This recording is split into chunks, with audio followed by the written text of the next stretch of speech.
Olá, leitores! Eu sou a Janaína, esse é o Estante de Fantasia e hoje nós estamos reunidos aqui para lermos livros de fantasia. Isso porque eu já iniciei O Encanto dos Corvos, na verdade, estou quase finalizando essa leitura aqui. Eu li ele muito depressa e eu não estava esperando ler nessa rapidez toda, mas aconteceu. E pensando bem, eu já deveria ter imaginado isso, porque eu li o outro livro dessa autora, da Margaret, e eu adorei, é um dos meus favoritos da vida, que é Vespertina. E apesar desse ser bem diferente de Vespertina, esse tá me fisgando demais. Eu estou adorando os protagonistas, apesar de ser uma romantasia. Então a gente tem muito romance aqui, mas é um livro incrível. Eu adoro os protagonistas e estou adorando também esse universo mágico de Fénix. Vou ler esse livro, vou comentar com vocês sobre ele e a gente vai escolher um outro livro para eu ler aqui. Muito provavelmente uma fantasia nacional, mas também pode ser uma gringa, né? Volume único, para ser mais dinâmico, ser a leitura mais rápida. Então a gente vai ver, mas nesse momento vamos ler um capítulo juntos de O Encanto dos Corvos e fazer alguns comentários sobre a leitura. Reparei que eu não li a sinopse do livro para vocês, né? Então, como eu vou ler um capítulo já pro final, eu vou ler a sinopse, que é basicamente, né, a premissa do livro, e aí depois a gente lê o capítulo juntos. Pode ser? Então vamos lá. Uma fantasia em volume único da autora de O Feitiço dos Espinhos. O Feitiço dos Espinhos eu ainda não li, mas eu creio que esse livro faça parte de uma saga e eu escutei rumores de que essa saga não vai ser finalizada. Então, assim, provavelmente não vou ler esse livro, tá? Com apenas algumas pinceladas, Isobel cria retratos deslumbrantes para clientes perigosos. O povo das fadas. Esses seres imortais não são capazes de criar. Mesmo as coisas mais simples, como assar pães ou escrever cartas, os reduziria a pó. Eles anseiam pela habilidade que os humanos têm de produzir e trocam feitiços valiosos pelas pinturas feitas por Isobel. Quando a garota recebe o seu primeiro cliente da realeza, Rock, o príncipe do outono, ela comete um erro terrível. Sem pensar, Isobel pinta uma emoção humana no rosto dele, uma fraqueza que pode custar não só o trono, mas a vida do príncipe. Furioso, Rock decide que Isobel precisa ser levada para o reino das fadas e punida pelo crime. Mas as coisas saem do controle quando os dois são atacados no meio do caminho. Para sobreviver, eles precisam aprender a confiar um no outro. E, dessa confiança, emoções perigosas começam a emergir. Será que o talento de Isobel será suficiente para desafiar as forças sombrias que dominam as cortes féricas? Acompanhe Isabel e Rock em sua jornada fascinante em um lugar onde a beleza esconde um mundo perverso e o preço da sobrevivência pode ser mais assustador que a morte. Gente, já vou dizer aqui que esse universo ele é dividido em cortes onde cada estação do ano reina. Então a gente tem a corte férica da primavera, do verão, do outono, que no caso pertence ao príncipe Rock, que é um dos protagonistas, e a corte do inverno. A Isabel, ela mora no Reino Excêntrico, que é um local onde só existe uma estação o ano inteiro, e se eu não me engano, é o verão. E lá vivem humanos que são mestres do ofício. Então lá vivem as famílias das pessoas que têm alguma função, alguma profissão que seja muito importante para os feéricos, né, para as fadas. Então, por exemplo, a Isobel cria retratos de pessoas de forma excelente. Então ela pinta os féricos que vão lá na casa dela requisitar o trabalho dela. E aí, com isso, ela pede alguns feitiços. Então, o primeiro feitiço que ela pede e a gente acompanha é que as galinhas que ela cria ponham 6 ovos por semana. Então, é isso. Só que o povo das fadas, eles têm aquela essência da Cassandra Clare, da Holly Black, de serem pessoas, de serem seres, na verdade, extremamente cruéis. Então, quando você vai pedir um feitiço como pagamento, você tem que ser muito específico nas palavras. E a Isobel manja disso, ela sabe como pedir, etc. Então, ela se sai muito bem no reino excêntrico, só que ela encontra o Rock e, enfim, ele acaba capturando ela. E nessa parte eu achei muito parecido com A Bela e a Fera. Eu acho que a autora, ela meio que se inspirou, sabe, em alguns aspectos da história. Enfim, eu tô gostando bastante. E agora nós vamos ler o capítulo 18, que começa na página 267. Os inícios de capítulo são assim, bem bonitos, não é mesmo? Enfim, e a gente vai ler. A Isabela está agora na corte da primavera, tá? Ela foi lá pintar alguns retratos de pessoas, porque deu esse BO dela ter pintado o retrato do Rock com emoção. E aí, para reverter a situação, eles meio que falam assim: olha, vamos lá na corte da primavera para você pintar os retratos de uma galera. E aí ela só vai. E, enfim. Só que tá acontecendo um baile de máscaras e aí eles estão juntos e, enfim. Tá muito interessante. Isso eu posso confirmar para vocês.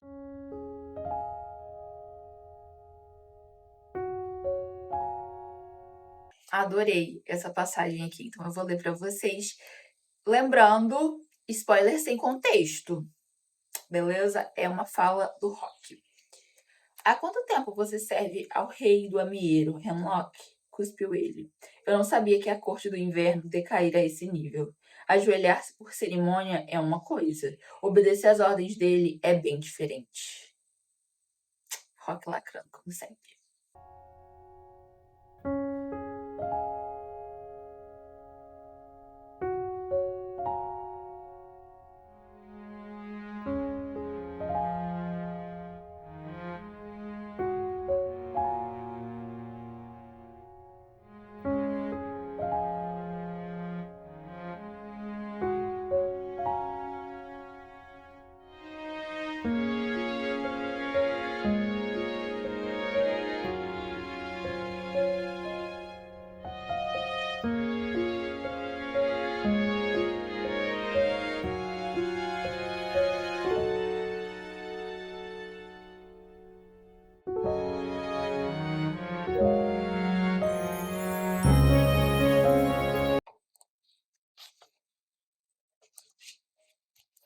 Gente, que ranço dessas fadas. Nossa senhora. A autora sabe fazer a gente ficar com raiva das criaturas, tá? Que isso, gente? O povo escroto. Enfim.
Gente, a protagonista é grandona. Só tenho isso pra dizer. Grandona.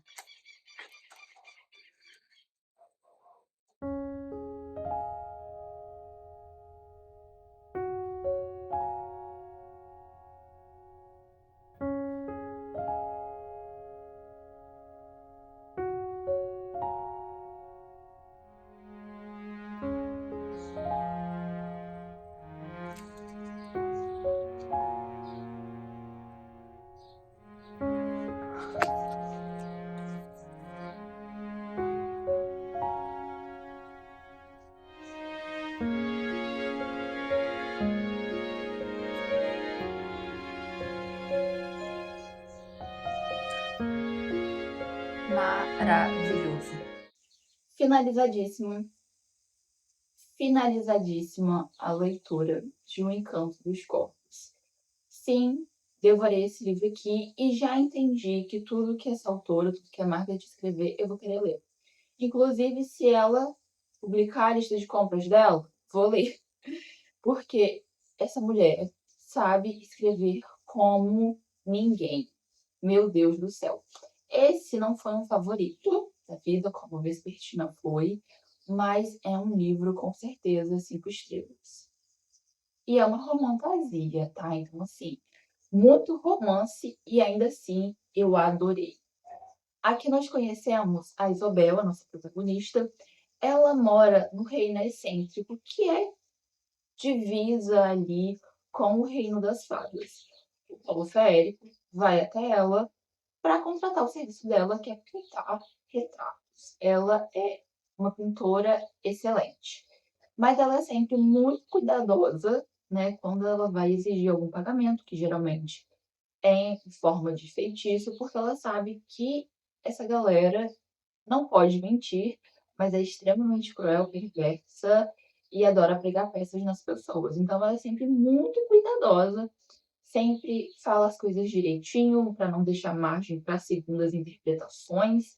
Então ela cuida da família, pinta os quadros, leva uma vida relativamente normal.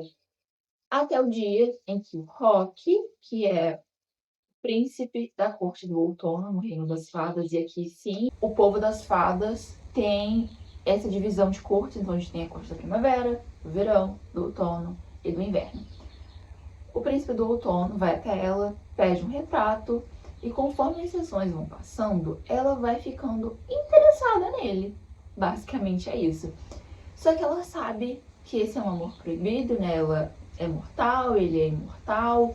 Um romance entre uma humana e uma fada é proibida pela boa lei. Então, para ela ficar com ele, ela teria que beber do Poço Verde.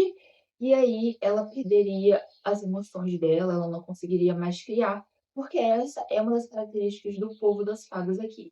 Eles não conseguem criar absolutamente nada. Eles não conseguem nem cozinhar, porque seria uma espécie de transformação de uma coisa em outra, então isso poderia matá-los. Então, ela não se vê sem a profissão dela, sem pintar os retratos, então ela não cogita essa possibilidade em hora nenhuma. E ele vai embora quando o quadro fica pronto e ela acha que nunca mais vai ver ele na frente dela.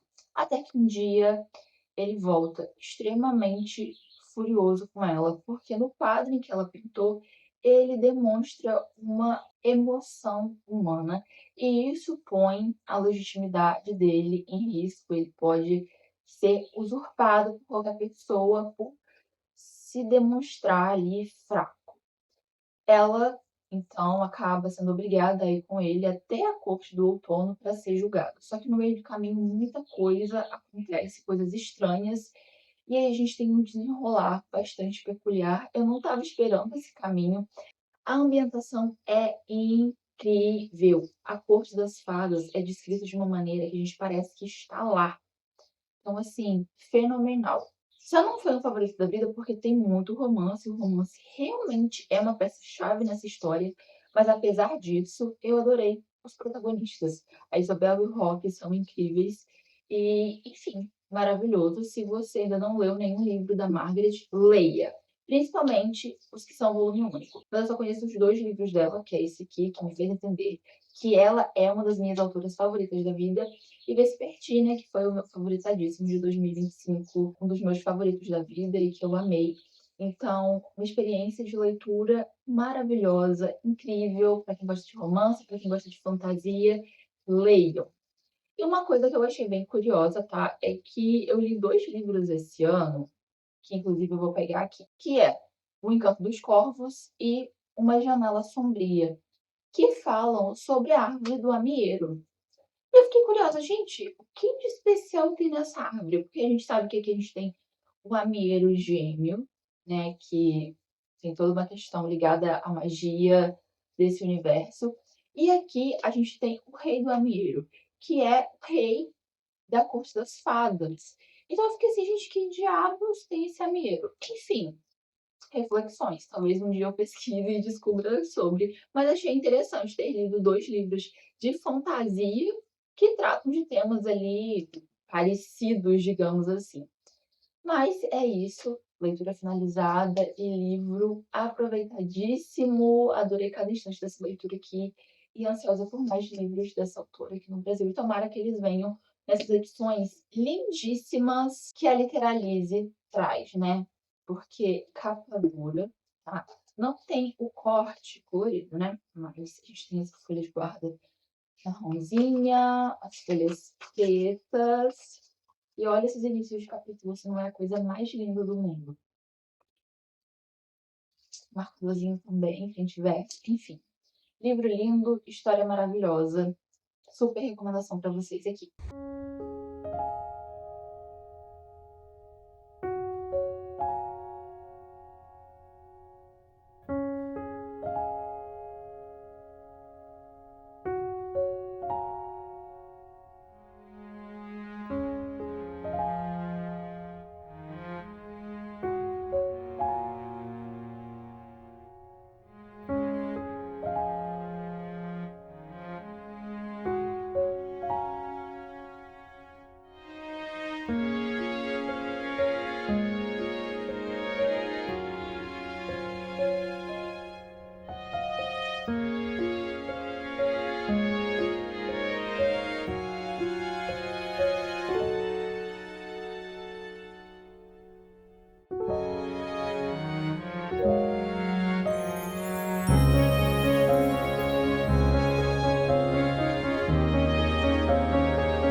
Finalizei Acalantopia e Encantopédia e estou aqui para conversar sobre esses livros que sim se tornaram favoritos para mim.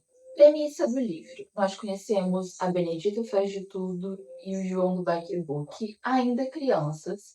Eles têm uma relação muito estreita com seres folclóricos, eles conseguem enxergar essas criaturas que para a maioria das pessoas passa despercebida ou são invisíveis, então eles conseguem enxergar essas criaturas e entendem a importância delas e resolvem ali cuidar dessas criaturas, proteger cada um dos seus jeitos. Esses dois personagens vivem em locais diferentes, mas já adultos, a Benedita acaba herdando uma casa mágica que fica ali meio escondida pelas sempre-vivas, que é uma dessas criaturas folclóricas, e ela vive na cidade dela, né, meio como uma curandeira, fazendo chás, fazendo remédios, e, claro, né, cuidando também dessas criaturas que vivem na casa dela.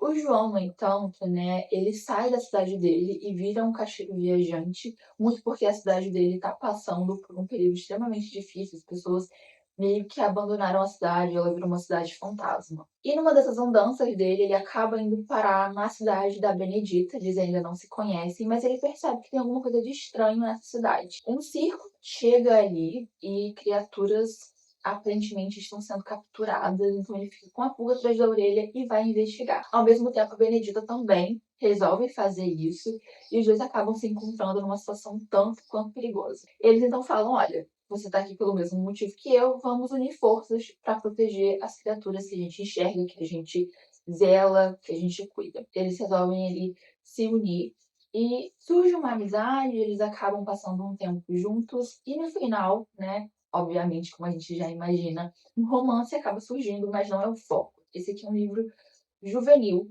então a história é muito simples, né? E acaba também sendo muito fluido, muito rápido de ler, mas não é porque essa história é simples que ela não é encantadora. Eu adorei tudo nesse livro. Ele é um livro riquíssimo da nossa cultura, né, que a gente principalmente conta, que os nossos avós nos contam. Então a gente tem muitas criaturas que a gente escuta de cantigas e de lendas, então Cuca, Saci Pererê, a gente tem várias criaturas conhecidas e muitas outras que eu não conhecia e conheci lendo esse livro. Então, por exemplo, os mafagafos, o bobo do ovo. Então, são criaturas que eu já tinha ouvido falar, mas que eu não tinha uma contextualização de história, não sabia como era fisicamente essas criaturas. E esse livro me ajudou porque ele é lindo. É uma das edições mais lindas da minha estante e ele é totalmente ilustrado. Então, aqui a gente consegue ver a carroça do João com o cavalo dele, que é mágico, e a gente consegue também visualizar algumas criaturas que, por exemplo, eu não conhecia, não sabia como que era, e aqui o autor, que é ilustrador, então ele fez as ilustrações para esse livro, ele a gente acaba conhecendo. Então, eu vou procurar uma ilustração aqui para mostrar para vocês. Aqui a gente tem uma ilustração do Saci Pereira, a gente já conhece, né? Então, não foi novidade para mim, mas teve outras criaturas que eu não conhecia. Ó, esse aqui a gente tinha ouvido falar que é o boi da carteta. A gente tem essas ilustrações pequenininhas assim no meio da página, mas a gente também tem ilustrações maiores no final, se não me engano. Esse, né? Vamos ver uma ilustração de um ser que eu não conhecia. Aqui, o Mafagafo. Eu não conhecia, inclusive ele tá aqui na capa. E eu não reconheci para o Mafagafo, só depois lendo a história que eu reconheci. Ah, é ele. Ele é uma figura bem importante para a história. Não sei se eu vou ter uma ilustração maior dele, deixa eu ver aqui. Não temos uma ilustração maior do Mafagafo, creio eu, mas a gente tem outras criaturas. Deixa eu ver uma desconhecida aqui também. Tutumarambá. Esse é uma criatura que eu nunca tinha ouvido nenhuma história, nenhuma cantiga sobre. E eu conheci através desse livro, então eu achei muito interessante. A gente não tem a lenda original desses seres, né? A gente tem eles inseridos no contexto dessa história, mas ainda assim é uma referência e eu achei magnífico. É um livro lindíssimo, ele é capa dura, tem a pintura trilateral. Meu Deus, as ilustrações me ajudaram muito a entender essa história, né? A me conectar com ela. É uma história muito simples, então mesmo sem ilustrações a gente entenderia muito facilmente, mas as ilustrações ajudam a gente a visualizar esses personagens míticos, né? Então, o que eu posso dizer é que é um favoritado. Se você, assim como eu, ama folclore brasileiro, a Cantopia é uma leitura obrigatória, assim como um outro livro que é o Encantopédia. Nesse livro aqui, eu comprei ele sabendo que era um glossário e que teria criaturas do universo de Acalantopia, certo? Certo. Só que me surpreendeu um pouco o modo como essa história acontece. Eu pensei que seria uma lista de criaturas. Então, Saci Pererê, aí tinha talvez uma crônica ali sobre ele, né, uma breve descrição, mas não é assim que acontece. Inclusive, a gente tem muitas criaturas aqui que não estão em Acalantopia e são basicamente contos bem curtinhos e que aparecem os personagens principais de Acalantopia. Então, por exemplo, a gente tem a história. Aqui, ó. É a primeira historinha que a gente vê, que é a da Batágora. Que inclusive parece aquela plantinha de Harry Potter que quando a gente tira ela do vaso ela começa a chorar. Tem essa referência, né? Então a gente tem as ilustrações aqui E aqui é a história da Benedita, que foi numa casa de uma mulher que tinha desmaios, e ela encontra as batágoras ali no quintal e ela entende que são elas que estão causando o desmaio na mulher. Então a gente tem essa contextualização com os personagens principais da Calantopia, junto com novas figuras que a gente não vê no livro, no primeiro livro, né, em A Calantopia, porque é uma história fechadinha. Aqui são vários contos do João e da Benedita convivendo ali com as criaturas mágicas. Então a gente tem muitos seres e é um livro curtinho, rápido de ler, mas muito interessante também. Então eu digo para vocês que esses dois com certeza foram favoritadíssimos e eles estarão, tá? Nos melhores de 2025, porque eu amei muito essa história. E eu tenho certeza que se você gosta de folclore também, gosta de lenda, gosta de mitos, você vai gostar muito desses livros aqui, porque eles são encantadores. E assim eu vou finalizar o vídeo por aqui. Muito obrigada a você que assistiu até esse momento. Consegui fazer tudo que eu queria, né? Ler duas fantasias, uma extremamente nacional, que traz referências da nossa cultura, outra já gringa, mas que aborda temas que eu gosto, né? Que são os féricos, então muito legais, foram livros encantadores, os três que eu li nesse vídeo. E é isso, eu vou ficando por aqui e até o próximo vídeo. Tchau, tchau, leitores!